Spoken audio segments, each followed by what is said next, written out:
नमस्कार दोस्तों, इकोनॉमिक्स में आप सभी का स्वागत है। तो चलते हैं आज हम अपने नेक्स्ट टॉपिक की तरफ, जिसका नाम है वर्किंग कैपिटल। तो सबसे पहले ये जानते हैं कि वर्किंग कैपिटल होता क्या है।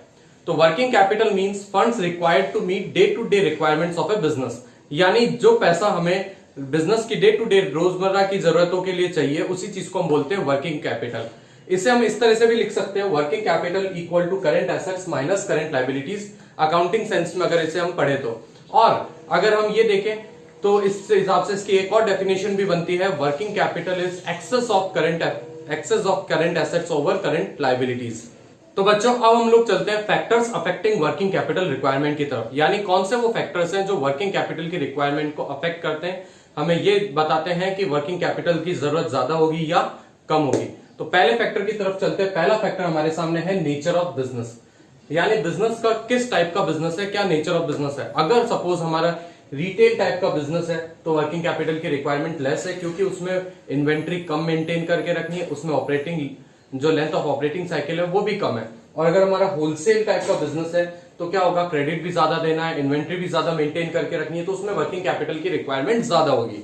और इसी तरह से अगर हम देखें, अगर ट्रेडिंग टाइप का बिजनेस है तो ट्रेडिंग टाइप के बिजनेस में वर्किंग कैपिटल की रिक्वायरमेंट कम होगी, उसके अंदर स्टॉक थोड़ा कम मेंटेन करना है। और अगर हम बात करें तो उसमें जल्दी से माल बिककर पैसा भी आ जाता है, ऑपरेटिंग साइकिल भी उतनी लंबी नहीं है। लेकिन अगर मैन्युफैक्चरिंग बिजनेस की बात करें तो उसमें वर्किंग कैपिटल की रिक्वायरमेंट ज्यादा होगी।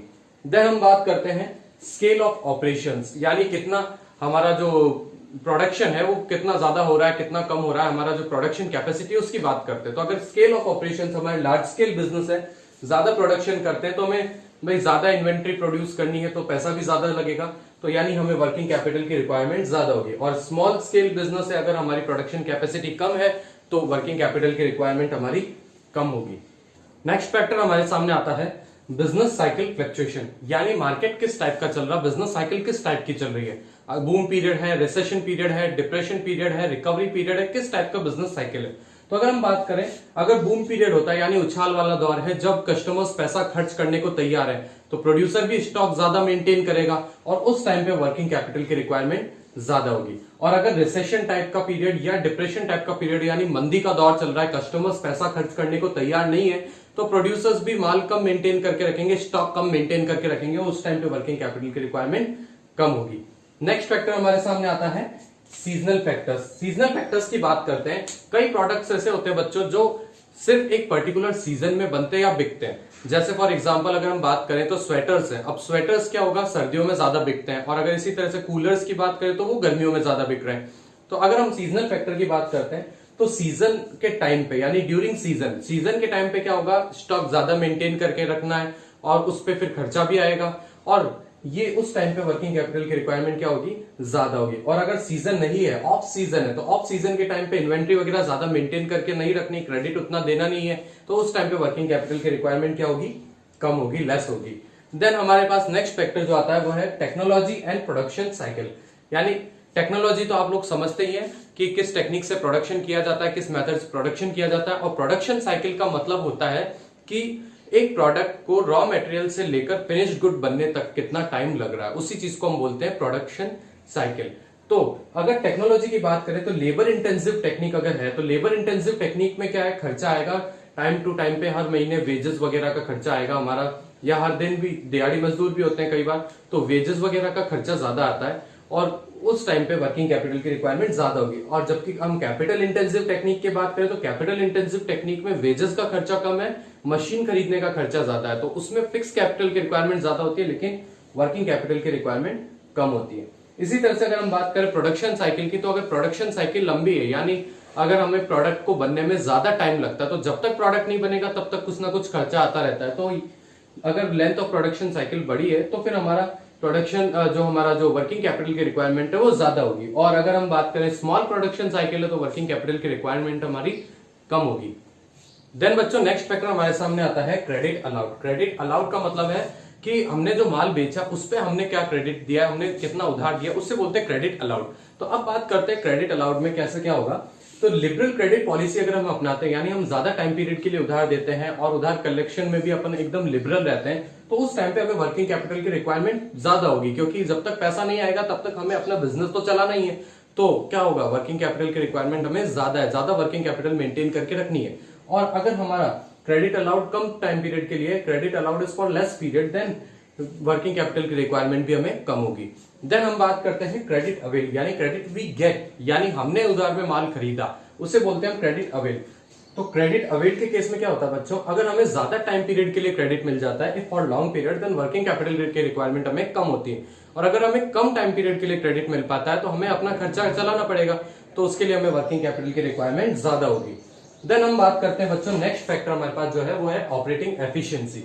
ऑपरेटिंग एफिशिएंसी का मतलब है हम कितनी एफिशिएंसी से काम करते हैं, यानी मिनिमम वेस्टेज ऑफ रिसोर्सेज में मैक्सिमम प्रोडक्शन करते हैं, तो हम एफिशिएंट है। तो अगर हमारी ऑपरेटिंग एफिशिएंसी हाई है, अगर हम हाई एफिशिएंसी के साथ काम करते हैं तो हमें कम रिसोर्सेज की जरूरत पड़ेगी और उस केस में हमारी वर्किंग कैपिटल की रिक्वायरमेंट कम होगी। लेकिन अगर हमारी ऑपरेटिंग एफिशिएंसी लो है, यानी कम एफिशिएंसी है, तो हमें रिसोर्स ज्यादा लगेंगे, तो उस केस में वर्किंग कैपिटल की रिक्वायरमेंट हमें ज्यादा होगी।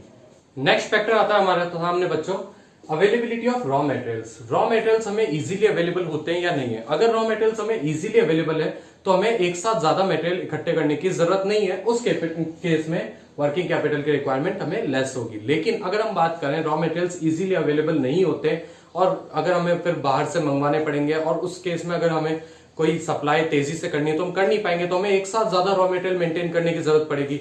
तो अगर इजीली अवेलेबल नहीं है तो हमें वर्किंग कैपिटल की जरूरत ज्यादा होगी। देन हम बात करते हैं, नेक्स्ट फैक्टर हमारे सामने है level of competition. Level of competition की बात करें तो अगर मार्केट में ज्यादा फर्म से ज्यादा कंपटीशन है तो उधार वगैरह भी देना पड़ेगा, डिस्काउंट देने पड़ेंगे, क्रेडिट भी देना पड़ेगा, उस केस में वर्किंग कैपिटल की रिक्वायरमेंट मोर होगी। और अगर कंपटीशन कम है तो वर्किंग कैपिटल की रिक्वायरमेंट भी हमें कम है। देन हम बात करते हैं, नेक्स्ट फैक्टर है इन्फ्लेशन। इन्फ्लेशन यानी राइज इन प्राइसेस। अगर हमारा जो जनरल प्राइस लेवल है या अगर हमारे प्राइसेस बढ़ रहे हैं रॉ मटेरियल वगैरह के, तो उस केस में क्या होगा, प्राइसेस बढ़ने के केस में हमें ज्यादा पैसा खर्च करना पड़ेगा, उस केस में वर्किंग कैपिटल की रिक्वायरमेंट मोर होगी। और अगर प्राइसेस हमारे नहीं बढ़ रहे, कांस्टेंट है, तो उस केस में हमें क्या बोलते हैं, वर्किंग कैपिटल की रिक्वायरमेंट हमें कम होगी। देन हम बात करें अगर ग्रोथ प्रोस्पेक्ट्स की, अगर ग्रोथ अपॉर्चुनिटीज है मार्केट में, हम अपना बिजनेस एक्सपेंड कर सकते हैं, ज्यादा प्रोडक्शन कर सकते हैं, नया प्रोडक्ट भी लॉन्च कर सकते हैं, तो उस केस में वर्किंग कैपिटल की रिक्वायरमेंट क्या होगी, हमें ज्यादा होगी, क्योंकि पैसा चाहिएगा अगर हमें प्रोडक्शन बढ़ाना है तो। और अगर ग्रोथ प्रोस्पेक्ट्स नहीं है, हमारी कोई इच्छा भी नहीं है ग्रोथ करने की, तो वर्किंग कैपिटल की रिक्वायरमेंट हमारी क्या होगी, कम होगी। देन लास्ट फैक्टर बच्चों हमारे सामने आता है length of operating cycle. Length of operating cycle का मतलब होता है रॉ मटेरियल से खरीदकर अगर प्रोडक्ट हम बनाते हैं, बनाकर बेचने तक का और बेचकर पैसा आने तक का जो टाइम पीरियड है वो होता है लेंथ ऑफ ऑपरेटिंग साइकिल।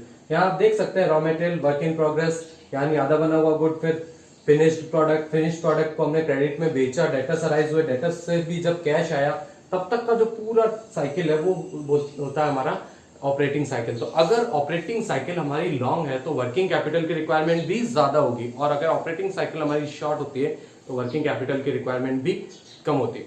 तो आज के वीडियो में बस इतना ही बच्चों, कि कैसा लगा आपको वीडियो, अगर अच्छा लगा हो तो लाइक कीजिए, चैनल को सब्सक्राइब कीजिए और बेल आइकन को भी प्रेस कर दीजिए। और आपके जो भी डाउट्स हैं हमें आप कमेंट सेक्शन में लिखकर बता सकते हैं। Thank you.